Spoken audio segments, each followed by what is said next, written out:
Assalamualaikum warahmatullahi wabarakatuh.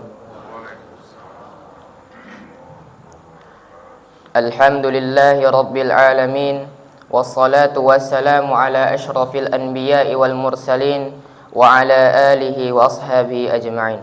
Amma ba'd. Puja serta puji syukur kita panjatkan atas kehadirat Allah Subhanahu wa taala, karena dengan limpah rahmat dan hidayatnya kita dapat melaksanakan salah satu dari kewajiban kita, yaitu salat subuh secara berjamaah. Tak lupa salawat serta salam kita curahkan kepada Nabi junjungan alam, Nabi Muhammad SAW, karena dengan perantara beliau kita dapat merasakan manisnya keimanan.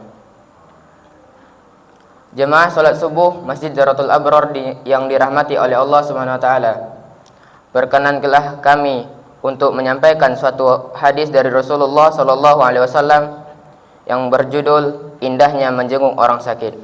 Rasulullah SAW bersabda, "Man 'ada maridan aw zara akhan lahu fillahi nadahu mudadin an tibta wa taba mamsyaka wa tabawwa'at minal jannati manzilan." Yang artinya, siapa yang menjenguk orang sakit atau berkunjung kepada saudaranya karena Allah Subhanahu wa taala, akan ada penyeru yang berseru, "Alangkah baiknya dirimu, alangkah baiknya langkahmu, engkau telah menempati tempat tinggal di surga." Hadis riwayat Tirmizi nomor 1633. Ayuhal ikhwan fillah, Islam sangat menganjurkan untuk saling memperhatikan, terutama ketika salah satu di antara yang lain tersebut sedang mendapatkan ujian musibah seperti sakit dan sebagainya. Menjenguk dan mengunjungi orang sakit merupakan perbuatan mulia yang sangat dianjurkan. Bagi umat Islam, menjenguk orang sakit merupakan sebuah kewajiban yang harus dilakukan, karena hal ini bagian dari salah satu hak seorang muslim terhadap muslim lainnya. Dari Abu Hurairah radhiyallahu anhu bahwasanya Rasulullah sallallahu alaihi wasallam bersabda, "Haqqul muslim 'alal muslim sittun." Hak seorang muslim terhadap muslim lainnya ada 6. Lalu sahabat bertanya, "Apa saja wahai Rasulullah?" Beliau menjawab, "Idza laqitahu fasallim alaih." Dan apabila engkau bertemu dengannya, maka ucapkanlah salam. Wa idza da'aka fa'ajibhu. Apabila ia mengundangmu, maka hadirlah. Wa idza stansahaka fansahu. Apabila ia meminta nasihat darimu, maka nasihatilah. Wa idza atasha fahamidallahi fasammithu. Apabila ia bersin dan memuji Allah dengan mengucapkan alhamdulillah, maka jawablah dengan mengucapkan yarhamukallah. Wa idza marida fa'udhu. Dan apabila ia sakit, maka jenguklah. Wa idza mata fatba'hu. Dan apabila ia meninggal dunia, maka antarlah jenazahnya hingga makam. Hadis riwayat Muslim.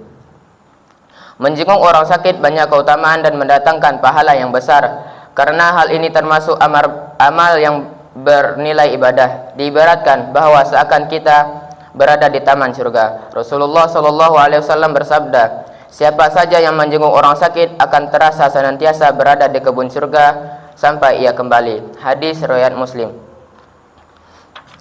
Mengunjungi orang sakit merupakan perbuatan mulia dan terdapat keutamaan yang agung serta pahala yang sangat besar, serta kita akan masuk dalam rahmat Allah Subhanahu wa taala. Rasulullah sallallahu alaihi wasallam juga bersabda, "Siapa yang menjenguk orang sakit, ia akan masuk ke dalam rahmat Allah Subhanahu wa taala, hingga apabila ia duduk, ia akan berada di dalam rahmat tersebut." Hadis riwayat Bukhari.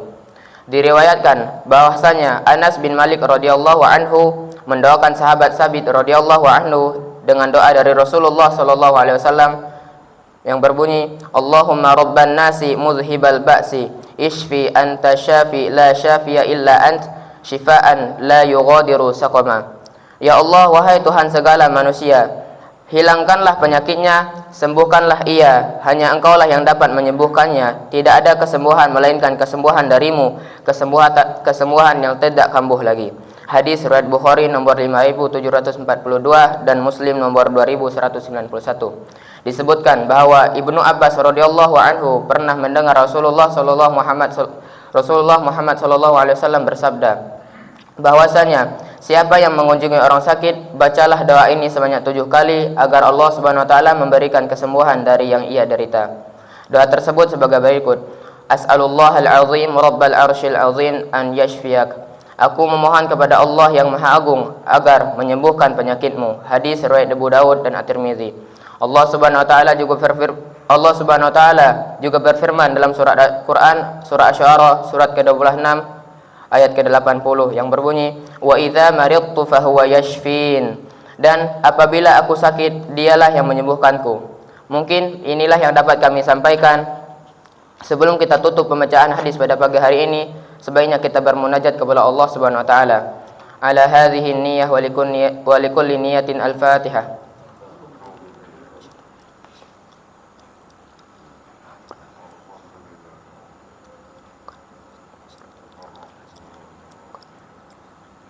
Bismillahirrahmanirrahim. Alhamdulillahi rabbil alamin. Hamdan yuafi ni'amahu wa yukafi'u mazidah. Ya Rabbana lakal hamdu wa lakal syukru kama yanbaghi li jalali wajhikal karim azimi sultanik. Allahumma salli wa sallim ala sayyidina Muhammad. Allahumma rabban nasi adhibil ba'sa ishfi maradal muslimin anta syafi la shifaan illa shifaa'uk shifaan la yughadiru saqama.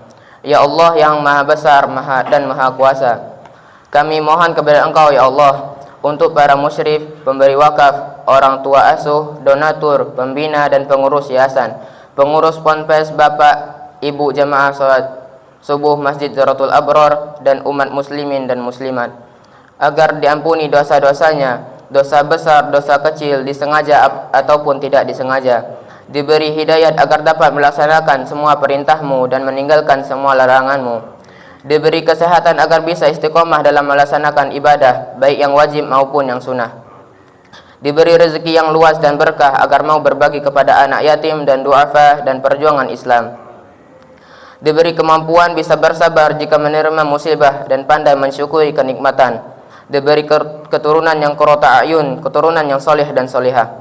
Rabbana atina fid dunya hasanah wa fil akhirati hasanah wa qina adzaban nar. Subhana rabbika rabbil izzati amma yasifun. Wassalamu alal mursalin walhamdulillahi rabbil alamin.